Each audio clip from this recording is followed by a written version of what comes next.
Bom dia, Sul. Bom dia, região central, região do Vale.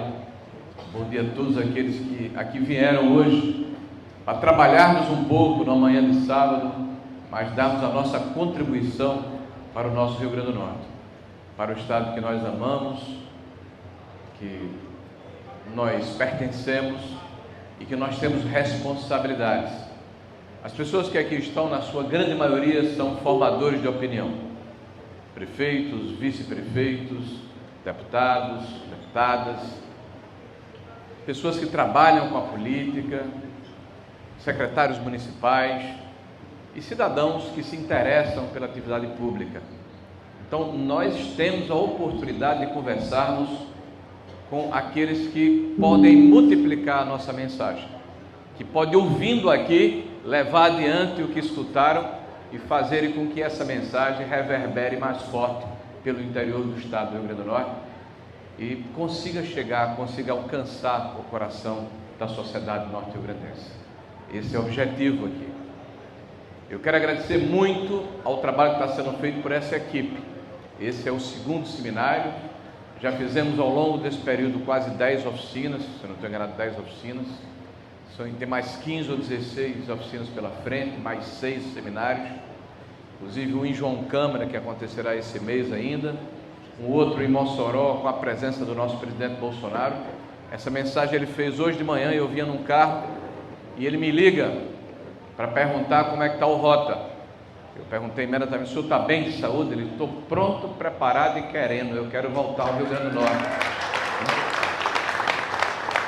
E aí nós combinamos no carro já qual era a agenda, qual era o cronograma, e ele pessoalmente nos dá essa mensagem que nos anima muito, porque, sem dúvida nenhuma, essa força que o presidente Bolsonaro tem é inspiradora, né? Porque não é fácil ser quem ele é e carregar o peso da responsabilidade dessa liderança. Uma liderança que começa a partir do momento em que ele, como deputado federal, entende que o sistema que comanda o país é tão forte, é tão poderoso, que ele precisa ser denunciado todos os dias, mesmo que sua voz tenha dificuldade de reverberar, como João Batista fez no deserto, não é isso, General Girão? Pregando inicialmente para cobras e escorpiões. Mas essa voz, ela foi profética, e nós temos hoje a mensagem do amor espalhada por todo o mundo.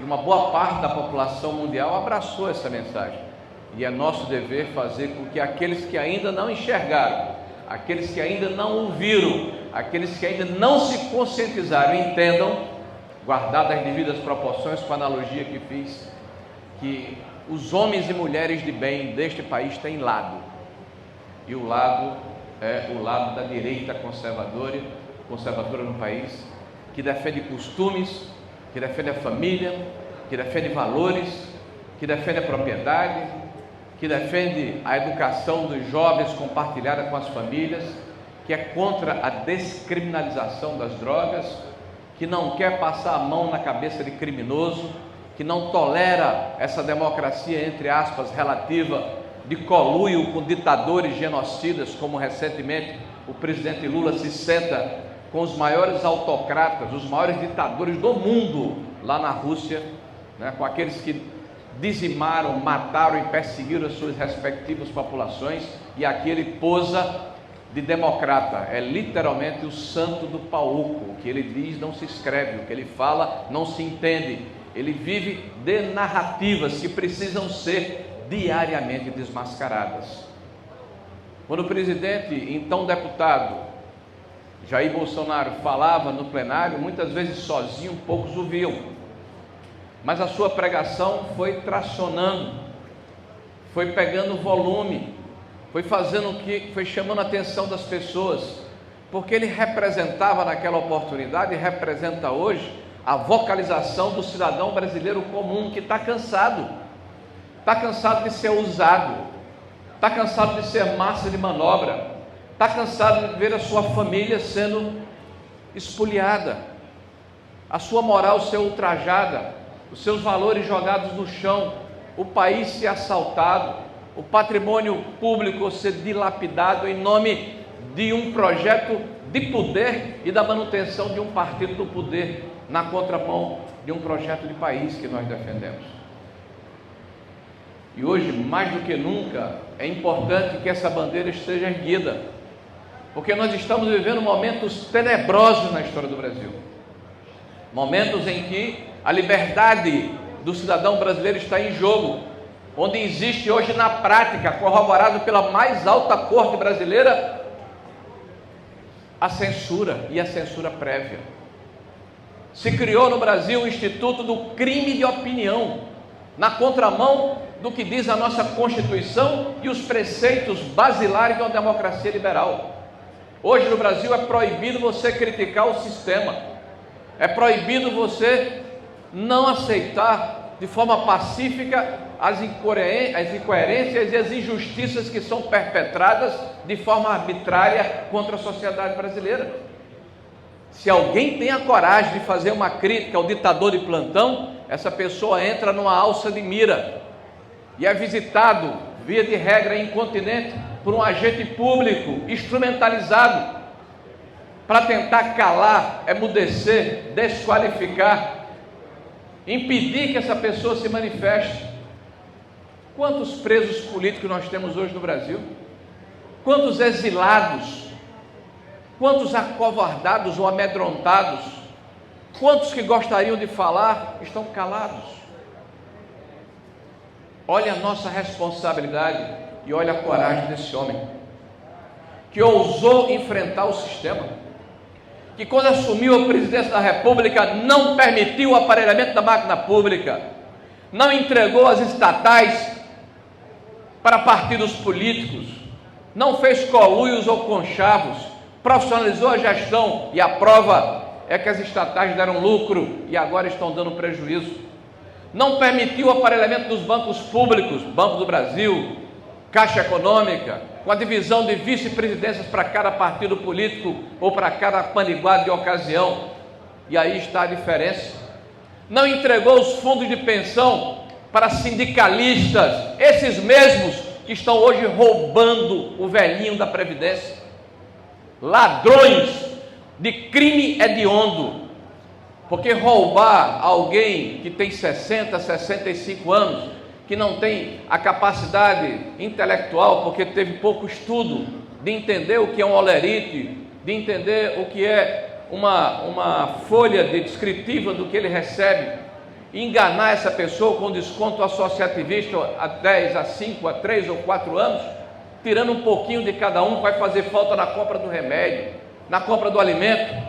É um crime hediondo parecido com roubar crianças inocentes, porque são pessoas desprotegidas, e a grande maioria desse roubo, dessa associação indébita, está ligada às associações ligadas à esquerda, à república sindical, que este governo defende e é baseado nela. Vejam agora o governo pego com a mão na massa, o governo pego literalmente na botija, como se diz no ditado popular, com a mão na botija. O governo tenta transferir responsabilidades, porque Lula é muito bom nisso. Sempre ele não sabia. O mensalão não fui eu, o petrolão não fui eu, o sítio de Atibaia não é meu, é de um amigo meu. E o seu irmão, Lula, é seu irmão ou irmão de um amigo seu, que é vice-presidente de uma das associações, pega com a mão na botija, roubando o aposentado, roubando os velhos indefesos? Eu não vejo outra alternativa a não ser manter a indignação. Nós não podemos banalizar esse estado de coisa. Nós não podemos achar que está tudo certo. Um governo que ingressa no primeiro dia de mandato, aumentando em 200 bilhões de reais as despesas no orçamento sem a contrapartida de receita, e diz que protege os pobres. Eu pergunto às donas de casas aqui presentes, o que ocasionou essa proteção? O que vocês compravam no final de 2022 e que vocês compram agora com o mesmo dinheiro? Houve uma perda brutal do poder aquisitivo. Lula prometeu a picanha, retirou até o ovo do cardápio da população mais pobre. Esses são irresponsáveis, populistas, que não estão preocupados com o Brasil e a todo momento apresentam um novo projeto, um novo programa, para ser financiado pelo suor do povo brasileiro. E aí depois vem a conta. Há um mês e meio atrás, foi apresentado a Lei de Diretrizes Orçamentárias. Quem é gestor público aqui sabe do que eu estou falando. E o governo sequer mandou o ministro da Fazenda ou a ministra do Planejamento, porque não teve coragem. Governo fraco, incompetente e covarde, que não assume o mal que causa ao Brasil. E na apresentação da Lei de Diretrizes Orçamentárias, e o que eu estou falando aqui está sendo gravado, vai ser colocado no YouTube, para todo mundo saber. Eu não estou falando apenas para vocês, não, estou falando aqui para o Brasil. E nessa apresentação, o governo diz o seguinte: em 2027, ou seja, o primeiro ano após o término desse trágico processo em que Lula governa o país, não tem dinheiro para pagar o piso da educação e da saúde, não tem recursos discricionários para manter a máquina pública funcionando, não tem recursos para fazer investimentos. Ou seja, nós, o PT, quebramos o país. Quem vier depois, apague a luz e feche a porta, porque nós não temos mais nenhuma responsabilidade sobre isso. Esse é o PT. O que eles fizeram em 14 anos, dilapidando, levando os recursos brasileiros, causando uma série de eventos de corrupção, de retirada de recursos de pensionistas, dos fundos de pensão, de assalto à Petrobras, de compra de deputados através do mensalão. Parece que tudo isso foi esquecido, mas não foi. Porque em 2015, 2016, quando a Dilma foi a piada do poder, nós passamos pela maior crise econômica e social da história do Brasil. Lembrem-se, nós perdemos mais de 7 pontos de PIB percentual. Nós tivemos mais de 3 milhões de empregos formais ceifados. Mais de 500 mil empresas fecharam suas portas. E o Brasil levou muito tempo para se recuperar. E todo o acervo e o legado, desde o governo Temer até o governo Bolsonaro, de reestruturação do tecido econômico, da estruturação macroeconômica, das reformas estruturantes, da modernização dos marcos regulatórios, todo esse legado está sob ataque de um governo que não sabe muito bem a que veio, que está muito mais preocupado, repito, com um projeto de perpetuação do poder, mesmo que para isso custe quebrar o Brasil e dilapidar a poupança dos mais pobres, dos mais vulneráveis que eles dizem defender. Desculpem, mas eu não posso ficar calado, porque a indignação, ela me vem todos os dias. Hoje, no caminho, eu assistia uma palavra do Lula: mentiroso! Onde ele dizia: esse problema da Previdência, dos roubos, começa em 2019. Em 2019 começa o combate ao roubo que ele e o seu partido têm as mãos e o DNA. As contribuições associativistas começam em 1991. Lula, se você não sabe, vai estudar, deixe de ser leviano. Não encampe narrativas equivocadas. O senhor é o presidente do país. Eu posso não gostar do senhor, mas tenho que respeitar o seu cargo. Em 2019, com 18 dias de governo, o presidente Bolsonaro implementa uma medida provisória para combater a fraude na Previdência, que sempre aconteceu. Mais de 15 bilhões de reais em 3 anos foram evitados. A validação da contribuição associativista foi proposta para ser anual. Quem trabalhou contra? O PT, o PDT e os partidos aliados da esquerda. Lá estão mais de 2 dezenas de emendas feitas durante a MP. As digitais do PT estão em todos os lugares. Quem adiou de novo por mais um ano? Novamente a base ligada ao PT. E quando termina 2022, nós temos a seguinte situação: em 2019, nós descredenciamos 4 empresas com 22 mil reclamações. Não precisou de Polícia Federal, não precisou de imprensa, não precisou de CGU, não precisou de Ministério Público, não precisou de TCU, precisou ter as mãos limpas e a vontade de respeitar o desejo do povo brasileiro e proteger a poupança do aposentado. Foram descredenciadas 4 empresas com 20 e poucas mil reclamações. Em 23, mais de 400 mil reclamações. Em 24, quase o mesmo tanto de reclamações. E o governo inerte, cúmplice, conivente. O ministro da Previdência foi avisado. Em 2020, voltando um pouquinho no tempo, se impediu e se bloqueou as aposentadorias para evitar que os aposentados fossem entungados pelos consignados. Então, o próprio aposentado tinha que desbloquear a aposentadoria. O que é que aconteceu em 23? Quando entra Lula, é feito o desbloqueio dos aposentados, e aí você passou a ter, por exemplo, a contagem de 32 mil filiações no mesmo dia. O sindicato do irmão do Lula, 12 a 14 mil filiações no mesmo dia, como se de repente o aposentado entendesse que essas associações são maravilhosas. Não, é roubo, ladrões, crime hediondo contra a sociedade mais fragilizada. Desculpem minha indignação. Um governo que fala que não deve ter investigação por parte do Congresso porque a Polícia Federal está investigando. A Polícia Federal, cujo delegado deu uma declaração dizendo que o irmão de Lula não era investigado há 2 semanas. Polícia Federal que é coordenada pelo ministro da Justiça, Ricardo Lewandowski, que tem um filho que tem 2 dessas associações que estão roubando o aposentado, que ele é advogado, e ele disse que não há conflito de interesse. Não dá para acreditar nesse governo, não dá para acreditar nessas mentiras. Eles estão tentando blindar a investigação para não chegar onde vai chegar, que é no peito deles, que é no âmago deles, que é nessa república sindical que tunga, que rouba, que assalta o bolso do trabalhador brasileiro há muitos anos. Mas eles não vão conseguir, porque os fatos estão se impondo. E cada enxadada, meus amigos, é uma minhoca, e todo dia tem uma informação diferente, e a coisa está fedendo tanto que o governo vai ser obrigado a se debruçar sobre esse tema, e aí nós vamos ver com quantos paus se faz uma canoa, e esses ladrões vão ser punidos e responsabilizados. Dito isso, meus amigos, que eu não poderia deixar de falar, eu quero agradecer muito ao trabalho de todos vocês. O PL tem uma enorme responsabilidade, e eu quero que vocês atentem ao que eu vou dizer, porque eu digo em todos os lugares, e fui professor, e a repetição traz o conhecimento.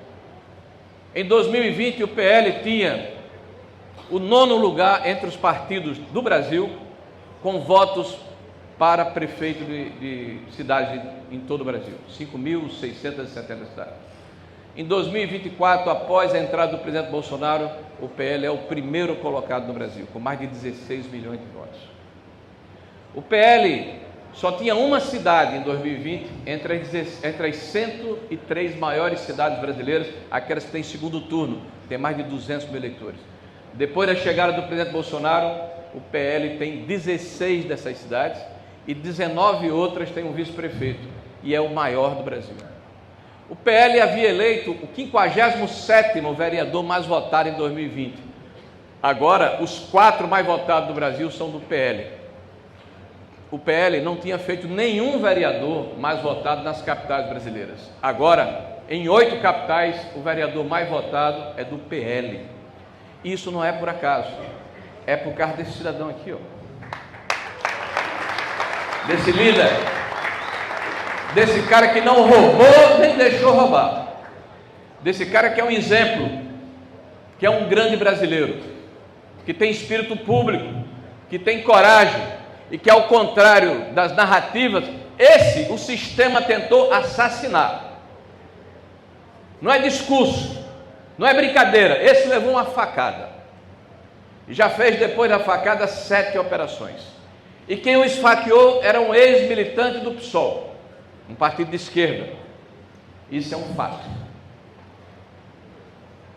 Vocês acham que alguém que não deu dinheiro para a grande mídia, que não aceitou o aparelhamento da máquina pública, que impediu o velho troca-troca que sempre havia em Brasília, que falou a linguagem do povo, que pegou os recursos do governo federal e distribuiu para os municípios, mais Brasil, menos Brasília, e aqui existem dezenas de prefeitos que podem corroborar o que eu estou dizendo, independente do partido político. Alguém que disse que antes de começar uma obra nova, vamos concluir aquelas que foram deixadas pelos meus antecessores. E eu estou falando de 180 mil unidades habitacionais abandonadas pelos famigerados PACs de Lula e de Dilma. Eu estou falando de mais de 50 mil obras de infraestrutura regional que foram abandonadas por Lula e por Dilma, que continuam a fazer graça com a seriedade do povo brasileiro e mentir. E já apresentaram um terceiro PAC que não tem recursos, que não tem projeto, mas tem muita fumaça. Fumaça preta, já diria Girão. Então nós temos em quem nos inspirar. Uma pessoa que, quando estava no caminho para Santa Cruz e teve a intercorrência em função da facada que levou, com dores terríveis, disse: eu preciso descer para passar o povo. Eu dizia: presidente, o senhor precisa voltar para se medicar. E era tão grave o estado dele que ele teve que fazer uma operação onde passou 12 horas com a barriga aberta numa sala de operação. E a primeira palavra que ele me disse quando me viu foi: vamos voltar para o Rio Grande do Norte.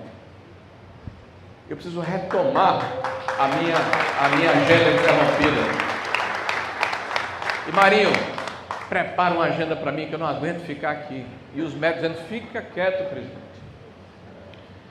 E ele disse: eu sei que eles querem me tirar do jogo, que o sistema não aceita a minha candidatura. Eles querem uma direita concedida, eles querem uma eugenia na política. O que é isso? Não, vamos tirar aqueles que nos incomodam e deixar só aqueles que são os bonzinhos, aqueles que deixam que o jogo continue do jeito que está sendo jogado. Um jogo, por exemplo, em que o nosso Supremo Tribunal Federal decidiu, por acórdão, que não há conflito de interesse quando eles julgam processos cujos filhos e esposas atuam como advogados. O que é que eu vou dizer à minha filha? Qual é a diferença entre o certo e o errado? Como é que eu posso acreditar na imparcialidade de um judiciário em que o ministro Alexandre de Moraes se arvora em vítima e diz que, como vítima, não era ele a vítima, era o sistema democrático que era a vítima? E ele vai ser o julgador, ele é o acusador, ele dá declarações sobre o feito, ele fala a respeito do que está acontecendo, pré-julga e, pior, interpreta a Constituição da maneira que lhe provém, que lhe interessa. Alguém que não permite paridade de armas, porque nós estamos agora na metade do processo, já na instrução, e até agora a defesa não recebeu as mesmas provas que a acusação teve, ou seja, você filtrou para a acusação, mas não permitiu que a defesa tivesse acesso. As testemunhas de defesa não serão intimadas, só as de acusação. Há um rito sumário. O Supremo Tribunal Federal mudou o rito do processo no final de 2023, e ao invés do presidente ser julgado numa turma, no pleno, vai ser julgado numa turma, uma câmara de gás. E nessa turma está o Flávio Dino, inimigo declarado do presidente da República, que, como governador do estado, fez sérias acusações, ingressou inclusive com ação contra o presidente da República, mas ele não tem a dignidade de se julgar suspeito, o que leva uma mancha de parcialidade desse julgamento. Lá está o Zanin, advogado particular do presidente Lula, que mentiu ao povo brasileiro dizendo que não iria indicar para o Supremo Tribunal Federal amigos, indicou somente o seu advogado particular, com todo respeito ao Zanin pelas suas particularidades e capacidade técnica, mas moralmente é reprovável. Nós estamos dizendo que vale tudo na sociedade brasileira. Então, quando nós lutamos pela anistia, aí nós assistimos, nós ouvimos, a grande imprensa reverbera de que não se deve ter anistia, porque as pessoas têm que ser condenadas porque pintaram de batom uma estátua, ou porque estavam em frente a um gramado, ou porque adentraram a um prédio público e quebraram uma vidraça. Crime de depredação que nós reprovamos sempre, porque a esquerda faz sempre isso. Quem depreda e foi individualizada a culpa e foi identificado que foi essa pessoa que depredou, ou por imagem de câmera, ou por DNA, que ele seja punido pela depredação, mas não pegar 17 anos não pegar 14 anos, não haver prisão em escala industrial, onde não há individualização da culpa. Tudo isso está acontecendo com um único objetivo: retirar da vida pública quem incomoda o sistema, que é Jair Messias Bolsonaro. Mas eles não entenderam uma coisa, isso eles não entenderam: ninguém mata um sentimento, ninguém mata uma ideia, ninguém mata o que o povo brasileiro quer fazer. E quem representa o povo brasileiro, e esse sentimento, essa indignação, é o meu amigo Jair Messias Bolsonaro. Mas nós estamos percorrendo o Rio Grande do Norte com rota, porque o Rio Grande do Norte, aí eu quero falar do Rio Grande do Norte, há mais de 20 anos atravessa uma marcha célere para o abismo. Se nós formos cotejar, comparar o que acontece com os estados vizinhos, isso fica muito claro. Basta atravessar a fronteira para o Ceará ou para a Paraíba e você vê a enormidade da diferença da gestão pública. E aqui eu não falo sequer do viés ideológico. A atual governadora, eu não a acuso de corrupção, pode até ser, mas eu não a acuso. Eu não a acuso de que ela, porventura, seja mal intencionada. Não, ela só é equivocada e incompetente. E vítima de uma prisão ideológica que leva o estado do Rio Grande do Norte ao abismo. Porque ela é incapaz de tomar decisões que podem melhorar a performance de gestão do estado, para que nós tenhamos competitividade. E a maior demonstração desse fracasso foi dito aqui. Como é que uma professora do estado, ao assumir o estado, nos pega em 17º ou 16º lugar no índice de desenvolvimento de ensino básico e nos entrega, ao final de 7 anos, no último lugar do Brasil?